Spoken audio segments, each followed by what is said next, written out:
Thank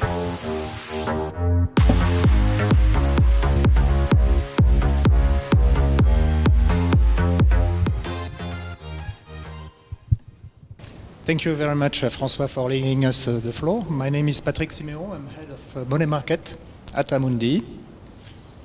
My colleague Nathalie, what we are going to do this evening, is to present you the way we integrate ESG through our liquidity solutions, and beginning with an overview of the evolution in terms of regulation. Nathalie, please. So I'm not a specialist about regulation.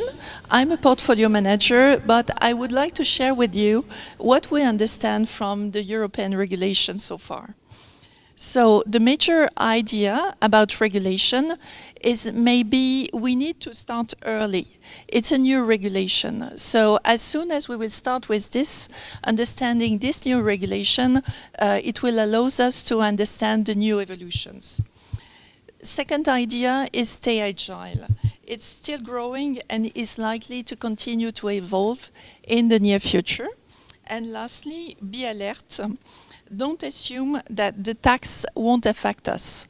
It will affect all of us in a longer time horizon. So, towards greener finance in Europe, how regulators are taking the lead.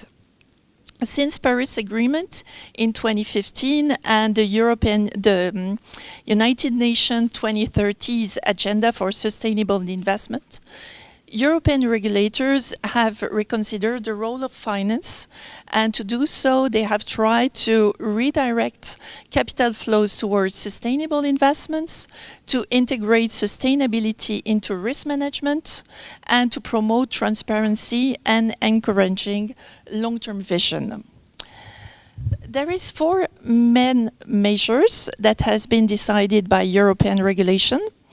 Disclosure of ESG, that's SFDR, European taxonomy, sustainability benchmark, and sustainability in advisory services. I will touch base on the 2 first one.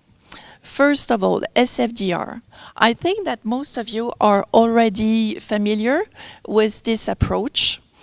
SFDR aims to assist investors. It's majorly for allowing investors to make its decision based on ESG integration.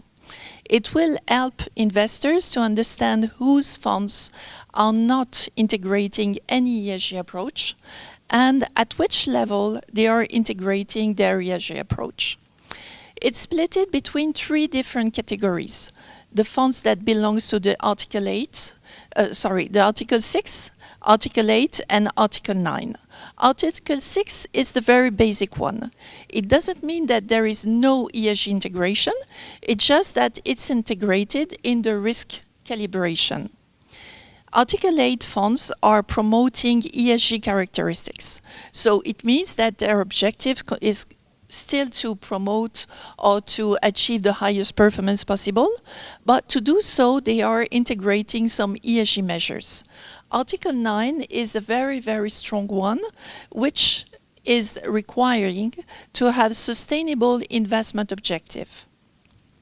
You may have read or you may have heard that a lot of asset managers need recently to change their approach regarding SFDR regulation.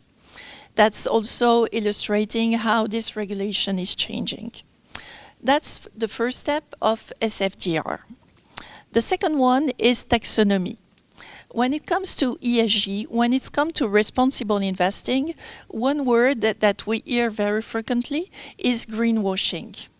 Greenwashing is seen as a very rude word when it comes to responsible investment in finance. That's why European Union is trying to soar and to define clearer rules. That's maybe the rule and the new regulation which is the least advanced in the current context. This new taxonomy regulation has defined 6 very specific environmental objectives that needs to be fulfilled to be considered as compliant with taxonomy regulation. And what needs also to be kept in mind is that to be eco-compatible, an activity must meet the following criteria. So that means that it needs to contribute positively to at least one of those objectives, do not produce negative impact, or to be carried out in compliance with minimum social guarantees. So that's for the taxonomy regulation. Should you have any questions about what we are disclosing in our product regarding taxonomy? So far, we don't understand very clearly what this taxonomy stands for. So that's why we are not taking any objectives regarding this taxonomy at the 1st of January 2023. Things will probably change during the year, but so far this regulation is maybe the least advanced in the 4 pillars that I have mentioned on the first slide. I will leave the floor to Patrick, who will talk about some other approach when it comes to responsible investment. Thank you, Nathalie. Aside from the regulatory aspects, there are also external assessment of ESG, different ESG approach through the labels.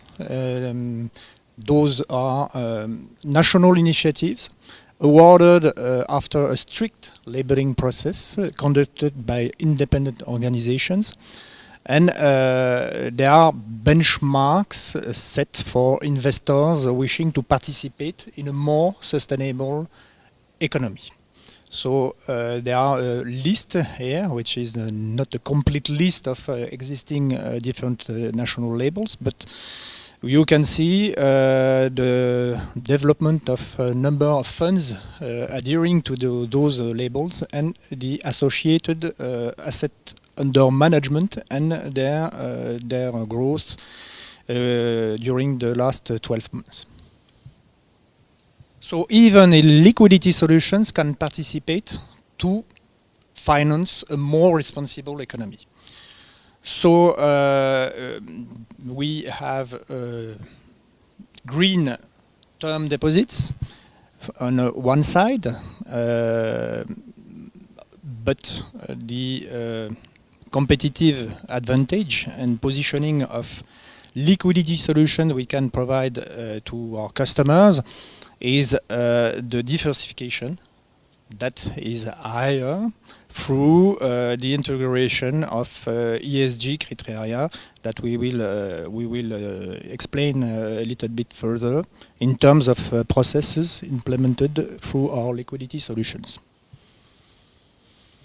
So we have for long proven and clear investment processes, and what you can see is that we are backed by strong in-house resources, and among those resources we have 23 ESG analysts who provide their own ratings in terms of ESG, and they are integrated to the credit analysts at Amundi. As regards liquidity solutions, we have a specific approach in terms of credit risk due to the fact that the credit risk is a main risk that is very difficult to hedge when building money market funds. That's why we have a specific approach with an important independent credit risk analyst desk. And these credit risk analysts provide limits in amount and maturity prior to any investment in a money market fund in order to avoid any difficulties in terms of default or credit event. What you can see here is that those credit risk analysts also are integrating a ESG rating in their fundamental analysis, thanks to the studies performed by the ESG analysts. And we have for long considered that in terms of governance, it's very interesting to take this into account when assessing the financial wealth of an issuer, because most of the time poor governance can lead to difficulties in terms of financial strength. So along the investment process, you can see that ESG is closely integrated to the credit analysis and, as regards liquidity solutions, to the credit risk analysis through particularly the governance pillar. You have here the whole range of liquidity solutions, going from short-term money market funds to standard money market funds to money market categories as designed by the EU regulation set in 2017. We have then beyond money market solutions, ultra short-term bond solutions, and what you can see is that we have decided to have a SRI approach for the majority of our funds with the obtention of a label, the French label ESR.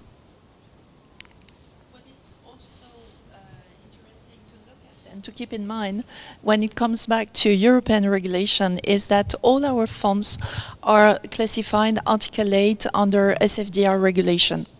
So meaning that ESG is fully integrated in our process. We will elaborate more clearly how we do it, but that's the first point.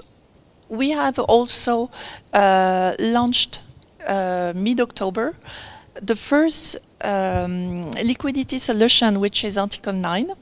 It's a fund which is fully invested in green bonds, is 100% SE regarding regulation, that allows this fund to be classified as Article 9.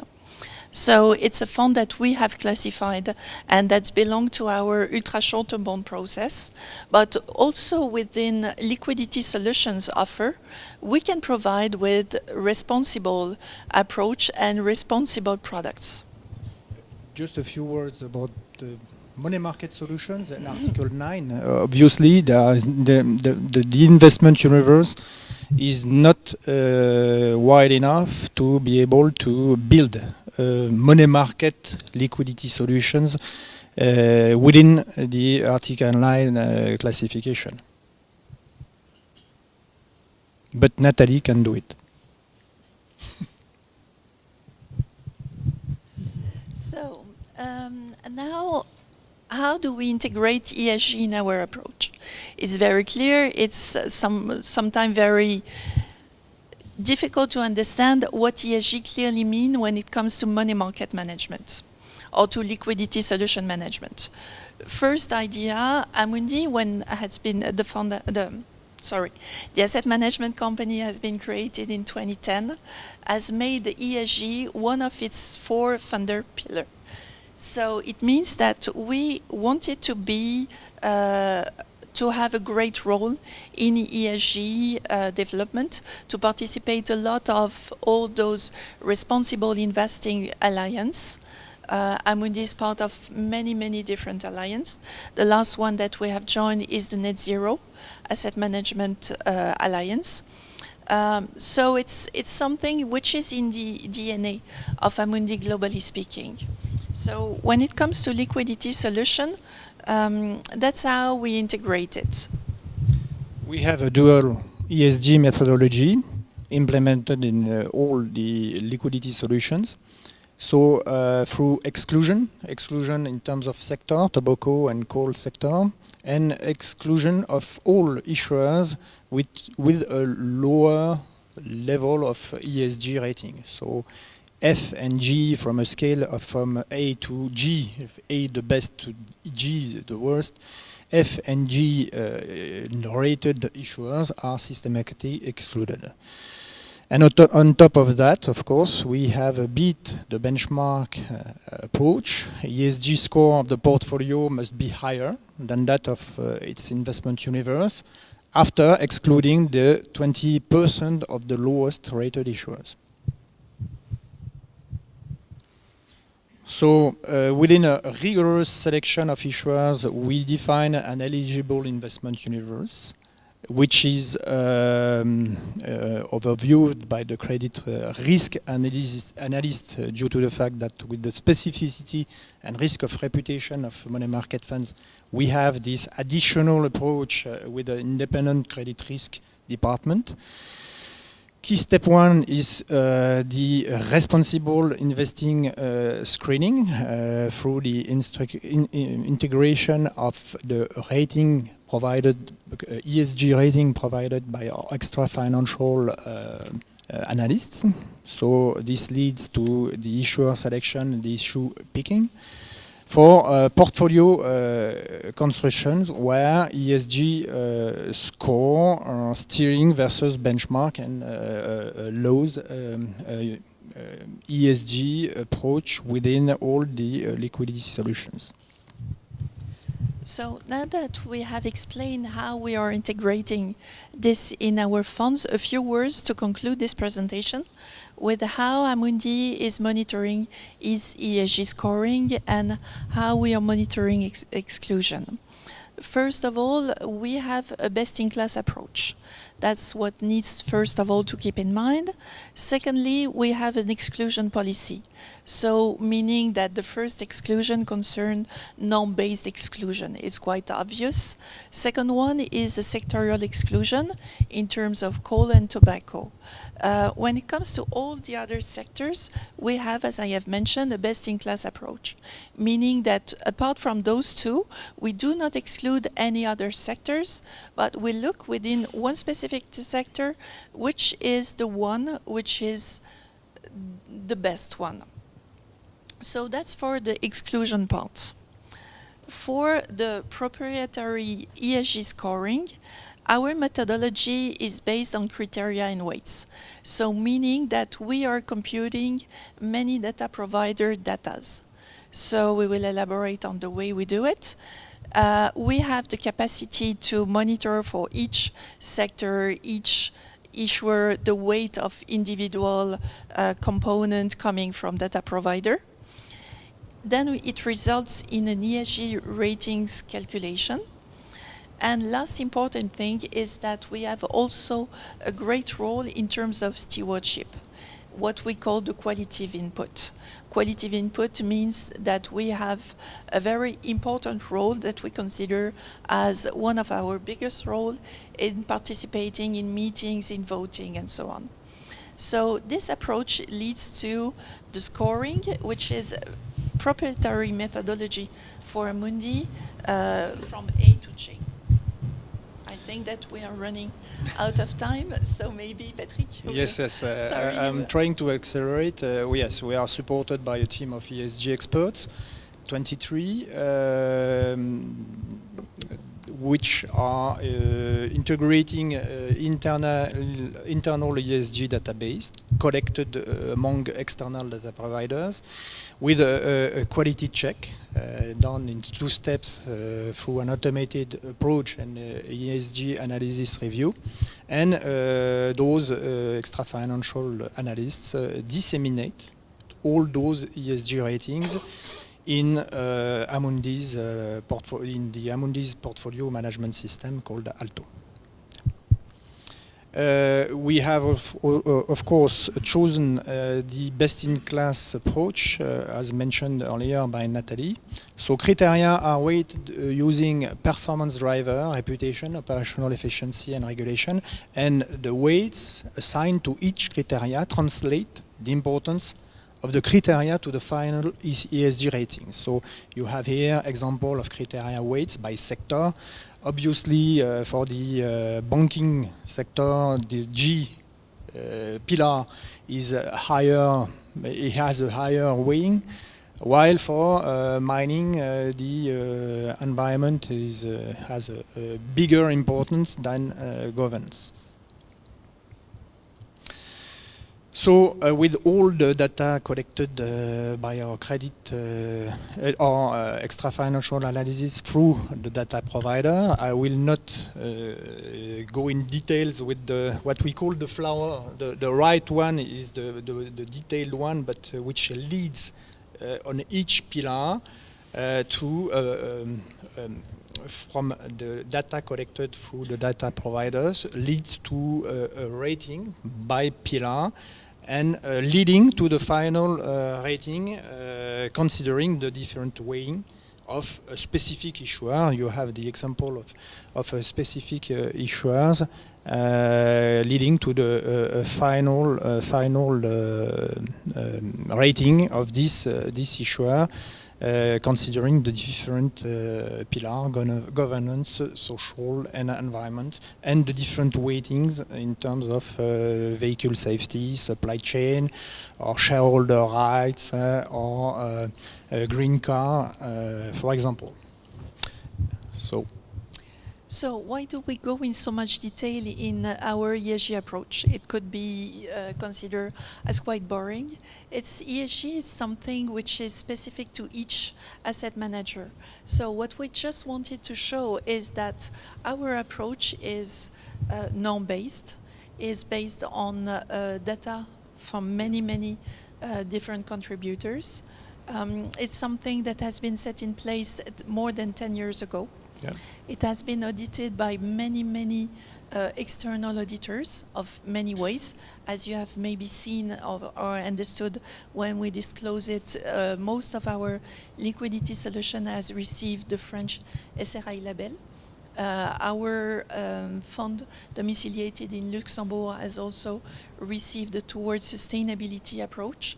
So showing the resilience of this ESG approach. Yes, and with the long-standing experience of our extra-financial analysts and their knowledge of the different data provider and the quality of data provided by the different data providers, they choose specifically the best one, for the best pillar.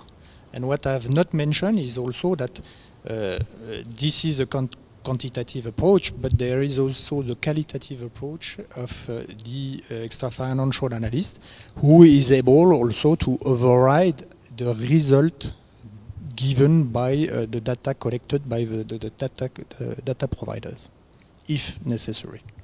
And that's the implementation of this ESG approach that allows us to be classified Article 8 under SFDR regulation, which is maybe among the 4 different regulations that I have mentioned at the very beginning, which is maybe the most advanced one. In terms of taxonomy, we still have room and we still have a lot of work to do, but that's what we wanted to show tonight to you. Work in progress. Exactly, on taxonomy side. Thank you. Thank you very much. Thank you. Very interesting, and I do agree with you. SFRD and taxonomy has really changed the game. We have no rules, and we know that greenwashing is disappearing, and it's good for investors, but also for issuers. The classic question from our members: so, what in terms of cost, extra cost? Because, as you mentioned, more analysis, more ratings, and is it at the expense of the net return, or could you maximize the return because of the green approach? Compensate, offset? I wouldn't say that there is any. At the very beginning, when we started to implement this ESG methodology in our funds, we didn't see any major difference in terms of returns. What we have firstly noticed is that a lot of sector, a lot of issuers were excluding because of their rating. So I would say that implementing this methodology is maybe at the expense of slightly less diversification, but it's majorly on the most controversial issuer that we are excluding from our approach now. And one other thing, which is maybe also worth to be mentioned, is that we disclose about the combination of environmental, social, and governance. When it comes to ESG, we can see it as a weak signal of financial issues.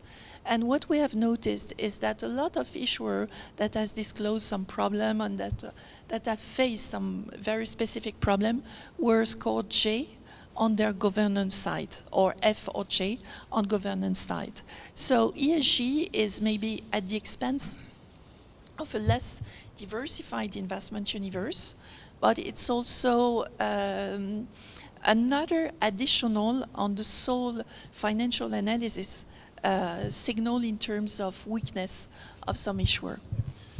We are working on a long-term basis, and of course, if there is a cost in terms of return, I think for money market funds, for example, definitely to avoid investing on tobacco issuers, yes, this implies a cost in terms of return, but should we, as a responsible investor, continue to fund this kind of industry, or choose to work for the future?